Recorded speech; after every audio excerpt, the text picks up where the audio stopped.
Good afternoon.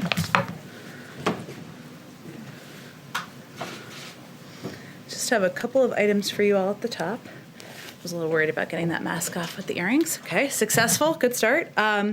Today, President Biden joined the House Democratic Caucus meeting by phone to discuss the American Rescue Plan. The president made clear that the American Rescue Plan was designed to meet the stakes of the public health and economic crisis, and the President and caucus agreed that a final package must address the crises facing working families, including housing and food insecurity, and reopening schools. President Biden said the cost of inaction and doing too little is greater than the cost of doing too much. The president also had the opportunity to meet in the Oval Office just a few minutes ago with Leader Schumer and the Democratic chairs of the Senate committees with jurisdiction over the American Rescue Plan as part of his ongoing engagement with lawmakers from both sides of the aisle. During the meeting, they had a productive conversation on the status of legislative proceedings on the package.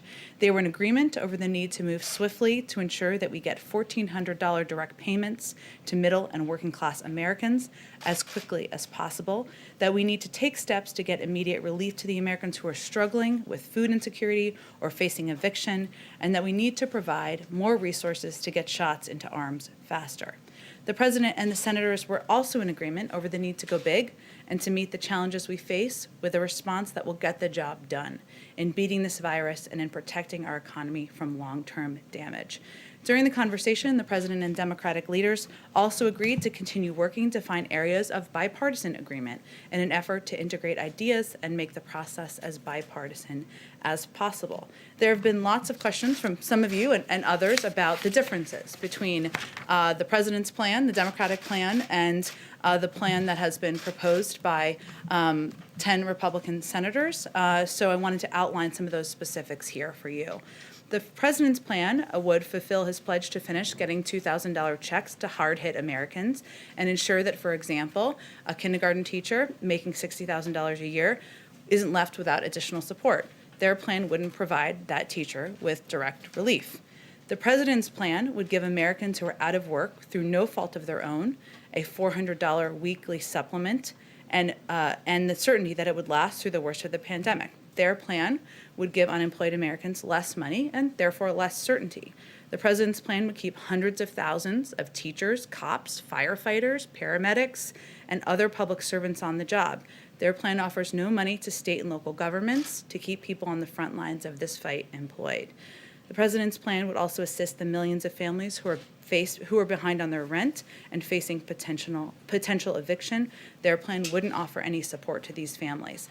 The president's plan would provide targeted, immediate relief to families with children and essential workers through an emergency expansion of the child tax credit and the EITC.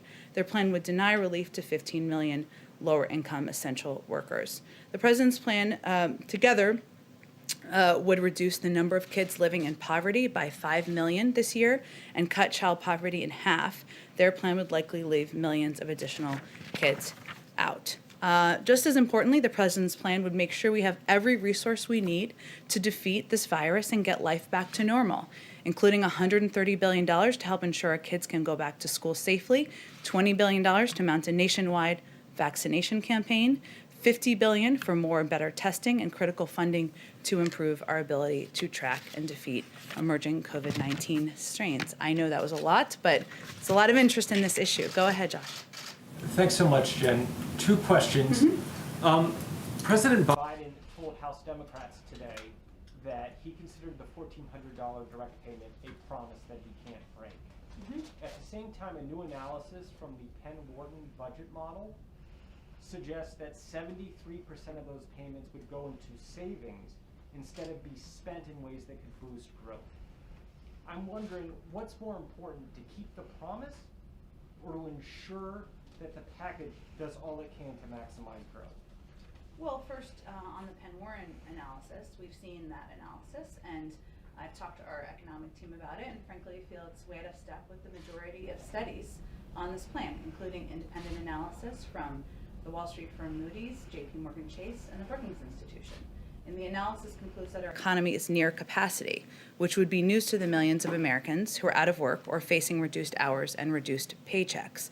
So this starting place means their model is way off. So our view is we're going to listen to governors, we're going to listen to a broad range of economists, we're going to listen to health experts on what is needed, what the American people need at this point in time. And when 1 in 7 American families don't have enough food to eat, it's clear that there is a great deal of need for assistance. Secondly, the president is set to speak to the State Department tomorrow. How does he expect to change the tone with regard to refugees, China, and Russia relative to his predecessor?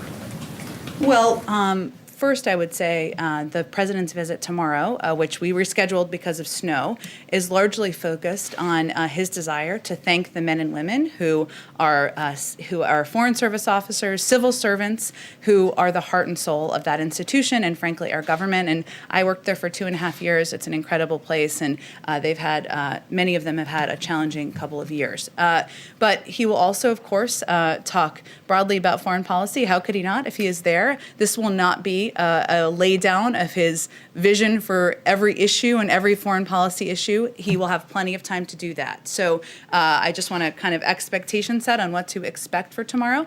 But you were also asking about the difference between his approach on Russia and China. I think on Russia, his call to President Putin is a couple of weeks ago, 2 weeks ago, is clear evidence of exactly that. When he called President Putin, he did not hold back. He made clear that while there are areas where we can work together, say New START, which is in the interest of the security of the United States, he has concerns about a number of areas of their reported interference, whether it's in elections, in the hacking of the United States, the SolarWinds hacking, I should say, reports of bounties on American troops. There's an ongoing review that's happening, which he also stated in that conversation. So his engagement, even directly with President Putin, tells you a bit about the difference alone. And on China, the president's view and the administration's view is that we need to work with our allies, we need to work with our partners to align on how we're going to approach our relationship with China, and we need to approach that relationship from a position of strength. There are obviously key components of that relationship. They're economic, they're strategic, but we're going to work closely with our allies. He's having those engagements now. We've done a lot of call readouts, of course, and also with partners on the Hill, Democrats and Republicans, on the best path forward. Go ahead. Thanks, Jen. The Republican plan matches you guys up on the national vaccine top line and also the testing top line, but you ticked through some pretty significant differences between the two proposals. And I know we ask this seemingly daily at this point, but where is It's your job. where is the space for bipartisan agreement when the differences are that significant across major components of what the president wants? Well, an area where there's agreement to work together on is funding for small business. And that's something, of course, Democrats and Republicans want to do. Our view is that this bill itself is bipartisan. 74% of the public support it. Republicans and Democrats, independents across the country. And there is agreement that it's important to work with many Republicans and Democrats who fall on different parts of the political spectrum to put their ideas forward and consider them. And that's part of the conversation and part of the process now happening on the Hill. We will see. What proposals that improve the bill, that make it better, and there's certainly an openness to that. One more quick relief. Several Republican senators have said publicly that they believe the president is in a different place than his staff on this issue in particular, and he is more willing to deal, perhaps, than his staff. Is there daylight between the president and his staff on the $1.9 trillion proposal? Absolutely not. I've seen some of those reports. Many of them are ludicrous. I've sat in a lot of meetings with the president of the United States in the last few weeks, and even before then. There is no one who's going to tell him what to do or hold him back from his commitment to delivering relief to the American people. And I would point you to the fact that he talked about the importance of going big on a package back to the campaign. He talked about the importance of meeting this moment back to the campaign. So that is certainly his commitment, and that's exactly what he's working to deliver on. And then just one quick one on vaccines, circling back to something you guys talked about last week, I believe, Defense Production Act. I know you said all options are on the table, you guys are working through, and that it has been launched in at least a couple of areas on vaccine supply. Is the Defense Production Act being utilized on that front? And if not, is there a timeline? Is that something that remains on the table right now to bolster, I think, one of the issues that you guys have identified as being the biggest problem right now? Absolutely, it's on the table. And, the reason the president invoked the Defense Production Act was because he wanted to have a range of options for any moment where there was a reduction in supply on materials, on PPE, on syringes, and at the appropriate time, we can certainly use it for that. But right now, our focus is on working with Pfizer and Moderna. We have confidence in their ability to produce the number of vaccines that the government has ordered on the timeline that we have committed to. And that means that we would have enough vaccines here to be able to vaccinate every American by the summer. So our focus is really more on evaluating where there are needs for supplies and materials that would help deliver the vaccines into the arms of Americans. Go ahead, Ed. Jen, you saw the president say earlier he's still confident he can get some Republican support. Mm-hmm. Mitt Romney was asked about that a little while ago, and he said, well, if they're not going to budge off the $1.9 trillion number, it's not going to happen. He was then asked, well, can you give us a specific example of something that demonstrates the differences? You didn't mention it. He says the $360 billion or so for states and localities. Is that something that is considered negotiable by the White House?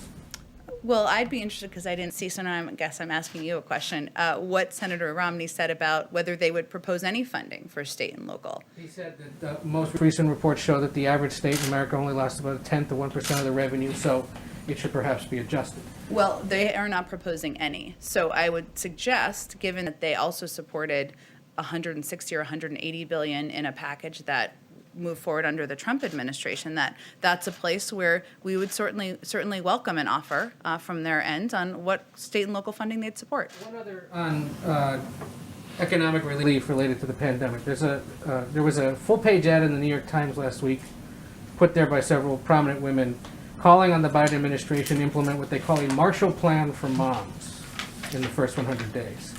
Has the president seen the ad, and would he support the idea of monthly payments to mothers who are saddled by this pandemic?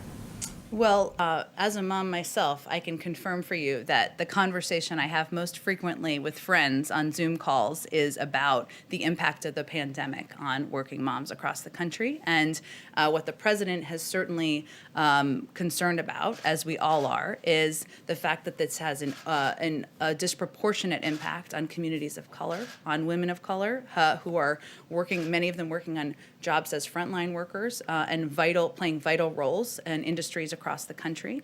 And it's certainly an issue that Secretary Yellen, his economic team are focused on and will be looking for ways to help appease. Two other quick ones. The president said yesterday he hadn't yet had a chance to contact the families of the FBI agents killed in South Florida. Has he been able to do that yet?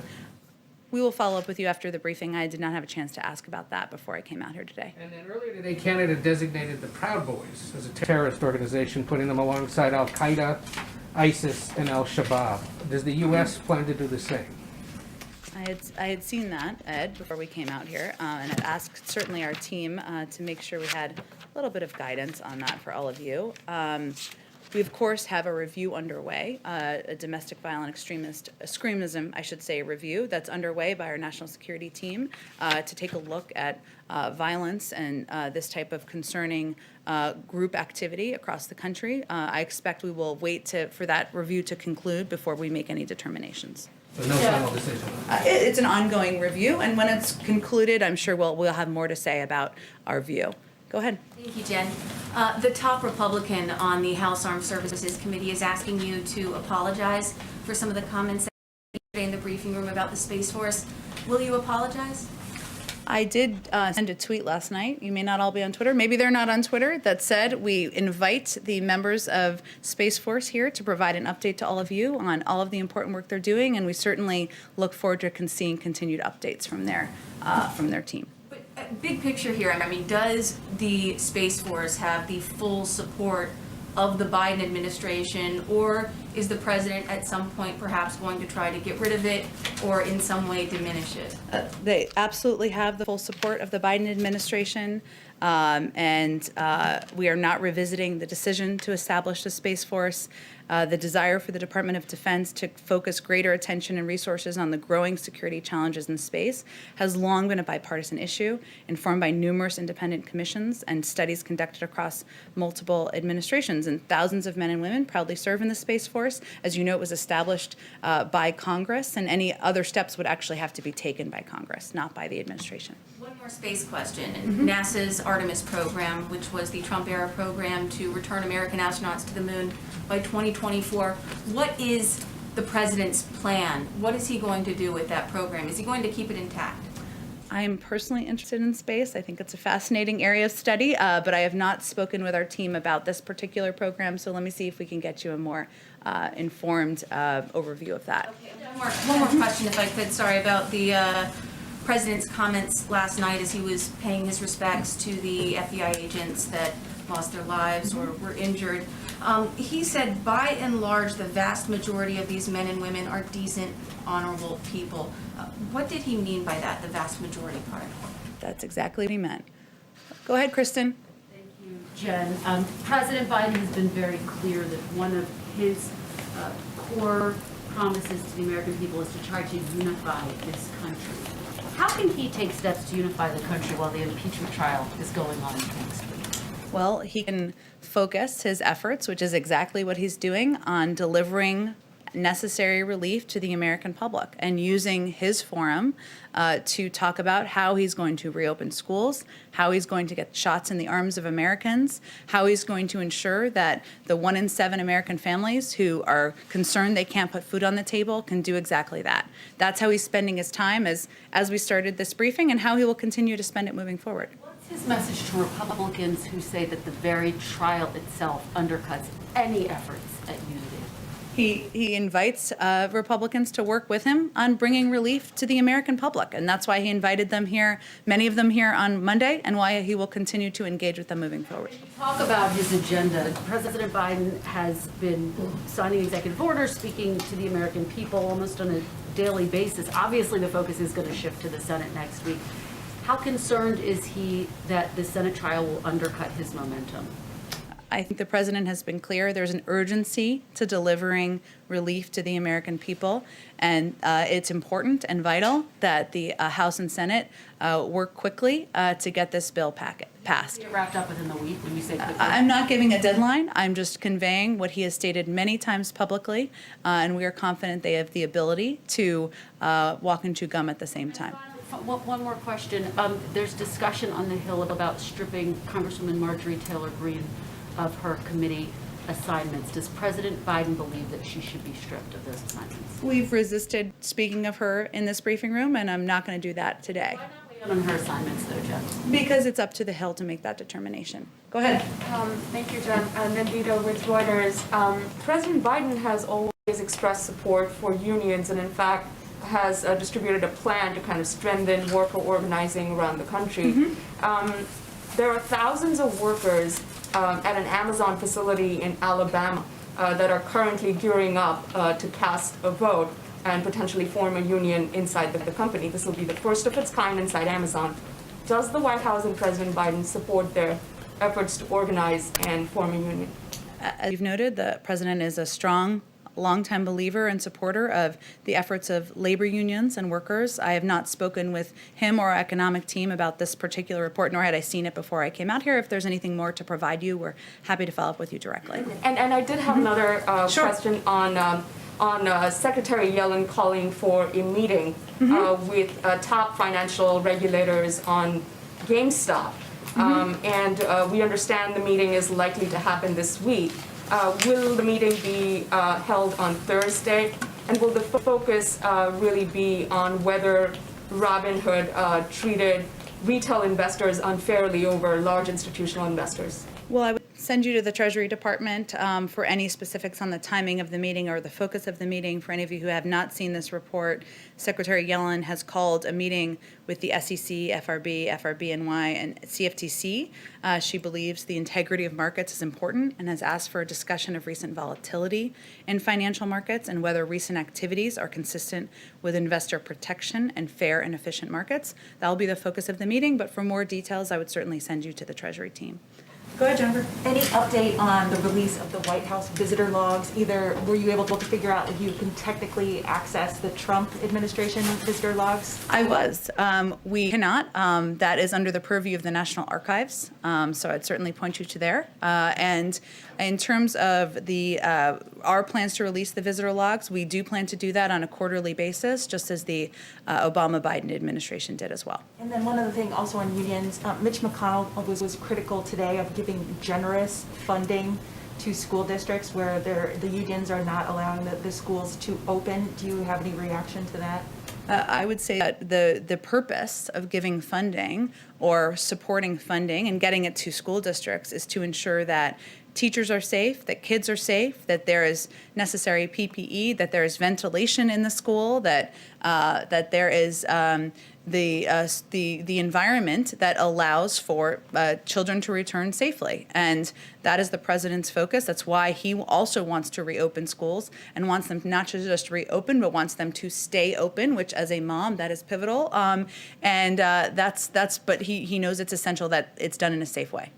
On the unions not allowing some school districts to reopen? There's discussions in different districts, as you well know, between school districts or and elected officials and the unions, and we certainly hope and encourage progress on that front. But the president's focus is on the schools reopening safely and them staying open. Go ahead, Sungmin. I have a couple questions, thanks, Jen. So during the Georgia runoffs, President Biden campaigned specifically on $2,000 stimulus checks. And obviously, as we've discussed, the payment is $1,400. There doesn't seem to be an active discussion on actually raising that amount. So is that a broken promise to voters who may have been expecting $2,000 checks if Democrats won? And would the administration be open to raising that amount? Well, you're right that the president is very focused on ensuring millions of Americans receive those checks and that pivotal relief at this point in time. There was $600 payments, as you know, in the $900 billion package that passed in December.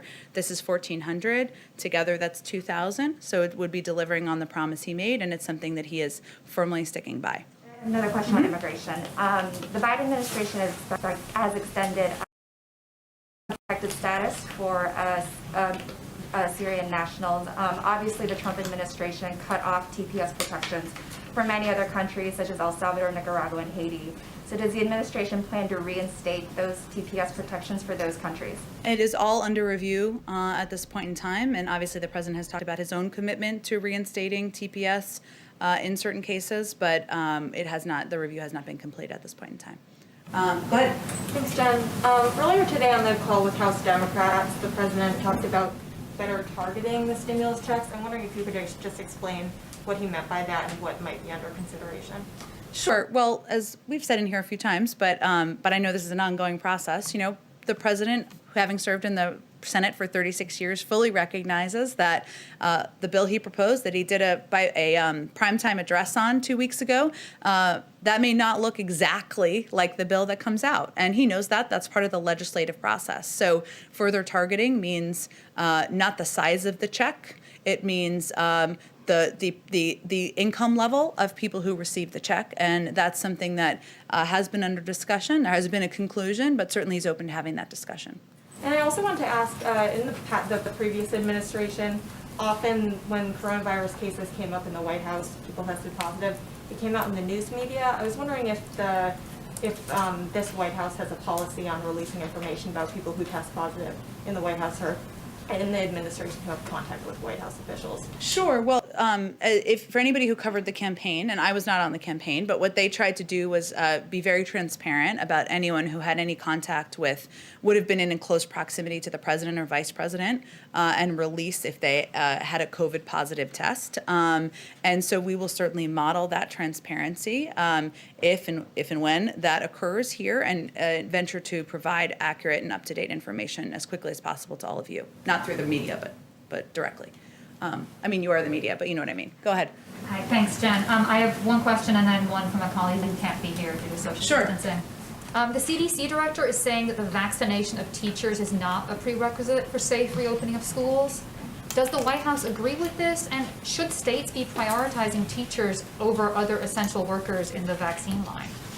Well, I saw the comments of Dr. Walensky, but I will say that even she would say, if she were standing here, she's welcome to come anytime, but she's in Atlanta, that they have not released their official guidance yet from the CDC on the vaccination of teachers and what would be needed to ensure the safe reopening of schools. And so we'd certainly defer to that, which we hope to see soon.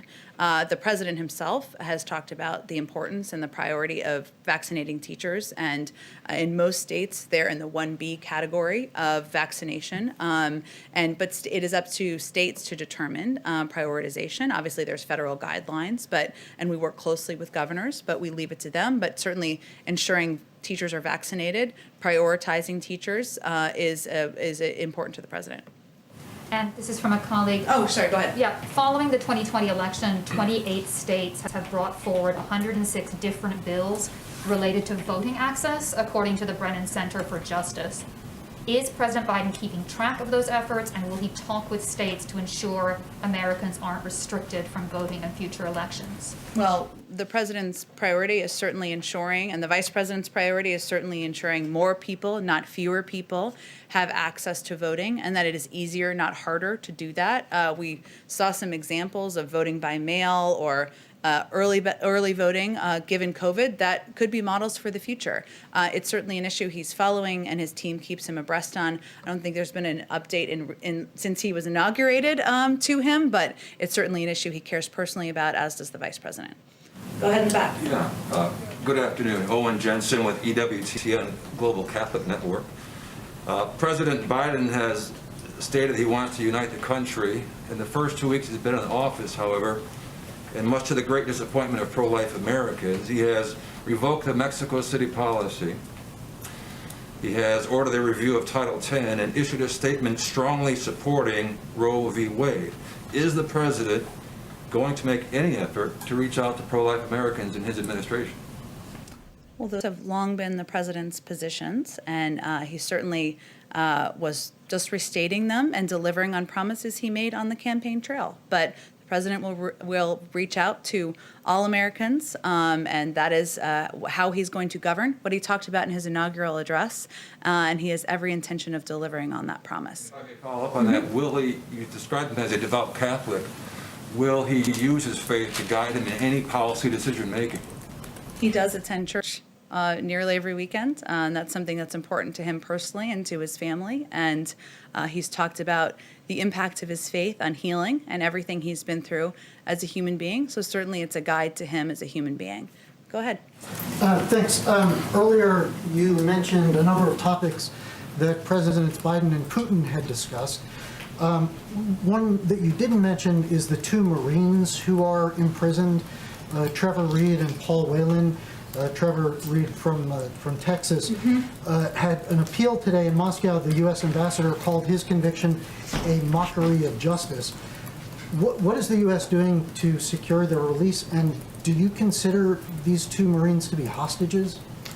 Well, Ambassador Sullivan, who I think you were referring to, today called Trevor Reed's trial a mockery of justice, and we certainly agree. And as you know, we have a range of means of communications with the Russians at several levels. We have a Secretary of State who's now confirmed. We have a National Security Advisor, and we have a number of officials in the State Department. But I'll use this as an opportunity to once again call on Russia to swiftly release both Mr. Reed and Paul Whalen. And doing so on the heels of extending New START would demonstrate that Russia is ready to move past intractable issues within the bilateral, lots of bipartisan talk in here today, bilateral relationship. But that's our view, and we certainly raise this at every opportunity. Are sanctions or any other consequences under consideration? Well, there's also a review we've announced here, of course, and I talked about a little bit at the beginning of our relationship, and certainly a number of issues that are being looked into by the national security team. And once that review is concluded, we'll have more to say on our policy moving forward. Does the administration consider them to be hostages? I don't think I'm going to add a new category or categorization from here today. Go ahead.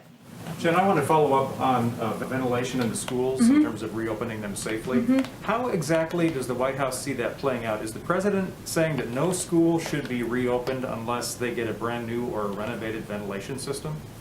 I think the president is saying that, and the CDC, I should say more importantly, and our health and medical experts are saying that ventilation and proper ventilation in schools, and especially schools, public schools that have don't have often the benefit of tuition and things along those lines, need to have proper ventilation. We've seen from health and medical experts that that is something that contributes to ensuring the safety of people indoors, which is part of what school is. So they're just conveying that that's an important component of looking at school safety and how we can reopen schools. So it's not a prerequisite.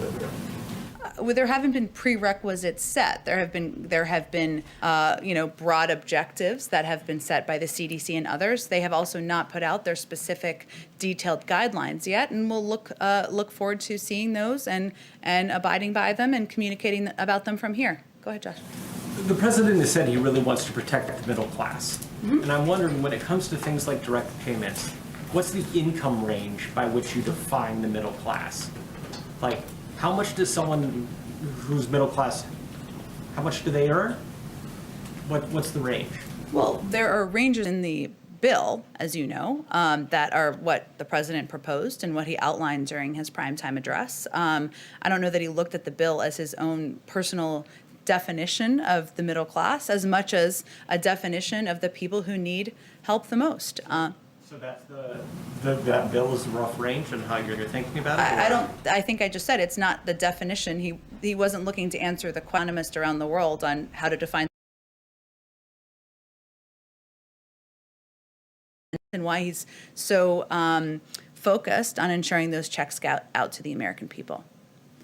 Go ahead. Two quick follow-ups. One on the voting question. The Voting Rights Act update, or the John Lewis Voting Rights Bill. You guys have majorities in the House and the Senate. And we talked about it on the campaign trail, but given Shelby Holder and the change of preclearance, is that a priority? And if it's a priority, when, I understand you've only been here 2 weeks, but with the majorities, when do you push forward on that priority? It remains a priority, of course. The president's number one focus, though, remains getting the American Rescue Plan through. He's also going to talk more about a Build Back Better plan as we get into the early spring or late winter, I guess. And that will be another priority as an immigration package that he has proposed to the Hill as well. So ensuring that it is easier to vote, that more people have access to voting, that we are making it, a part of the right of being an American is a priority to the president. But I don't have a timeline or a date for you on when we would push for that bill to move forward. One other quick one on Burma. Leader McConnell, after he spoke with the president yesterday, said he expects the administration to quickly sanction the military leaders. I know we talked about the changes in foreign aid. What is the timeline on sanctions? Is Leader McConnell right that sanctions will be coming quickly? Well, one, I will note that the State Department very rapidly completed their review designating or naming the military coup in Burma in a very short period of time, which I think is something, this is bipartisanship in action, that Senator McConnell agreed on. And obviously, the continued detention of Aung San Suu Kyi, other civilian officials, and the declaration of national state of emergency are a direct assault on Burma's transition to democracy and the rule of law. We're continuing to review our sanctions authorities and other options. It is certainly a priority to this administration. I can tell you, Jake Sullivan called me on Sunday night to tell me we had to put a statement out because it was so important. We had our voice out there, and we obviously put out a statement from the president, acted quickly. I don't have an exact timeline for you, but it is a priority, and certainly reviewing our sanctions authorities and seeing where there's action to take there is something the team is focused on. Go ahead, Jennifer. Have you guys been talking at all about the Iowa caucuses or the lineup for the next presidential? Too soon, Jennifer. Too soon. So no discussion about Nevada wanting to go first? I don't. We are certainly not focused on the next political campaign here quite yet, and we don't have any point of view to share on the order of the presidential nominating contests. Though Nevada's a little warmer, but all great states. Go ahead. Jen, you said that you will be checking with the NSC and the president about the Summer Olympics, I believe. Can you tell us, does he think at this point that it is safe for the U.S. team to go to Tokyo? Well, I know there's been some reporting on this. We're not currently talking about changing our posture or our plans as it relates to the Beijing Olympics. We consult, of course, closely with allies and partners at all levels to define our common concerns and establish a shared approach. But there's no discussion underway of a change in our plans from the United States at this point in time. Go ahead, Todd. Thanks. One of the law enforcement gaps that was identified after the riot of January 6th was that President Trump had insisted on this focus on Antifa, and I'm wondering what President Biden has done to redirect an emphasis on right-wing extremism. Well, we've launched an entire review on domestic violent extremism that would cover that across the board, activity across the board, concerning activity across the board. It's not a political review, it's a review of domestic violent extremism. And our plan is to look at that, have our team look at that, again, not through a political lens, but through the lens of national security experts and teams who have expertise in this area. And when that review is concluded, we will have more to say on it. Can I just follow up very quickly on the Olympics? You said Beijing. I'm asking about Tokyo. Oh, sorry.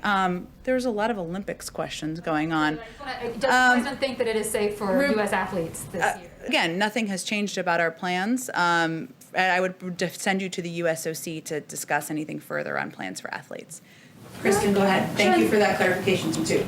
Lots of Olympics. Can I follow up with a previous question and just circle back to President Biden's comments yesterday in the Oval Office when he said the vast majority of U.S. law enforcement officers were decent, honorable people? Why did he think it was important to stress that the vast majority are? Because I think he believes that the men and women who have been serving our country in a variety of capacities have been criticized, some have been threatened. The roles they're playing have been questioned over the last several years, and he wanted to reiterate his support for the important work they do. It's also why he's visiting the State Department tomorrow.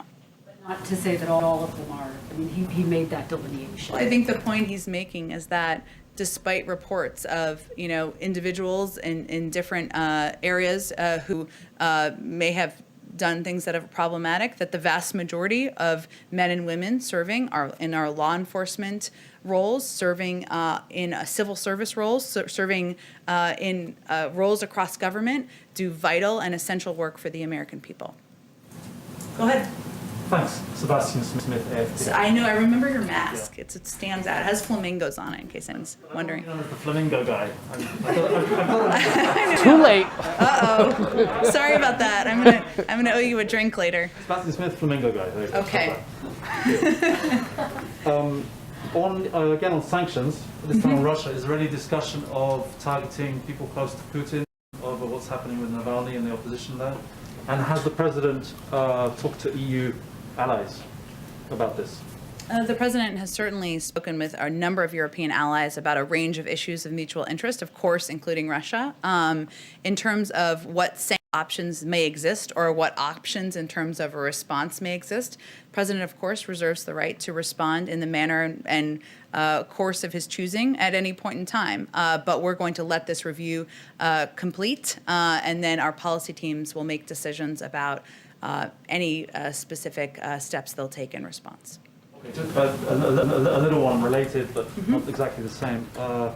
Does the president have any position on the activity, the presence of outlets like Russia Today and Sputnik, which I believe maybe even come here sometimes, I don't know. Does he have a position on that? Because in some countries they're seen as out-and-out propaganda tools of the Kremlin. Given things are fairly frosty with Putin right now, what's the position on that? I have not spoken with the president about RT or Sputnik. I think it's pretty factual to say they are tools of propaganda who work on behalf of the Russian government. I don't know that anyone would question that, or raise your hand. I'm happy to discuss. But I have not discussed that with him specifically. I do know that when I was at the State Department, they attended the briefing I had a little fun with them from time to time, but they attended the briefing, they asked questions, but I think there's no question as we're trying to decipher information that's accurate and inaccurate, it's important for the American people to know that there are outlets working on behalf of foreign governments who have an agenda, and they're not playing the role of free press and free media as you all are. Are you okay with them working in the White House, for example? I haven't seen them around here. I'm not sure if they're in the White House Correspondents Association. You'd have to ask them that question. But all I'm conveying is it's important for people to understand and know that there's an agenda and that they are not the same as AP, ABC, other outlets, BBC around the world. Go ahead, Todd. Can you clarify what President Biden's goal is for the number of vaccines? I thought he had raised it to 150. But Zients on today's call said that it was 100 million. The president is always going to push his team to go as big on vaccine distribution as possible, but our goal remains 100 million shots in the arms of Americans in 100 days. And that was a goal that was set in the fall before a single vaccine had been put in the arm of an American, and it was seen as bold and ambitious at the time. But we're not going to stop at 100 million. We're not declaring victory. We wanted to set markers for ourselves. So that's the marker we set, and we're working to achieve it. Go ahead. Senators Coons and Carper earlier today said that cabinet confirmations came up during their meeting. I was wondering if the president's been frustrated by the pace on the Senate side and whether he had raised that with his messages to senators. Well, presidents always want it to move faster. That's what I can confirm, having been here twice. But, there certainly was a delay in the confirmation of a number of our cabinet nominees. Over the course of weeks, some of them were slower paced than they should have been early on. And there are people we would like to see in place. Obviously, Ali Mayorkas was fortunately confirmed yesterday to Secretary of Homeland Security. We'd, of course, love for the Senate to move forward with the confirmation of Attorney General Merrick Garland, a future Attorney General, I guess I should say, Merrick Garland, in order to deliver on the president's promise of an independent Justice Department that's not influenced by politics. That would certainly be a break in the past. So there are still key positions that have not moved through the confirmation process that we are eager to see move forward. We have seen, though, some progress in the last week or so, and a number who have moved forward. Former Mayor Pete Buttigieg, of course, yesterday just confirmed as the first LGBTQ secretary in a cabinet. He's going to play a pivotal role on our economic planning, but there's more to be done. It's something that the president and his team will continue to push on to get his full team in place. Go ahead. Do you know on the cloud contract for the Pentagon awarded to Microsoft, do you know if the Biden White House is going to review that at all? Because, you know that during the Trump administration it was awarded to Microsoft instead of Amazon, and President Trump had some feelings about Amazon. And I saw that. A review? I would certainly send you to the Pentagon on that, Jennifer, and if there's more to report from here, I will let you know, but I would certainly send you to the Pentagon. Go ahead all the way in the back. And would President Biden be open to having mandatory year-round schooling to get kids caught up, so many kids who are falling behind? Would be open to something like that, or having full-time summer school, whatever it takes? I have not discussed full-time or year-round schooling with the president. Of course, as you know, that requires often state funding, and that often is up to governors to know if they can provide that funding. But I don't think I have anything further for you on that. All right. Did anyone not get a question? Okay. Thank you, everyone. Thank you, Jen.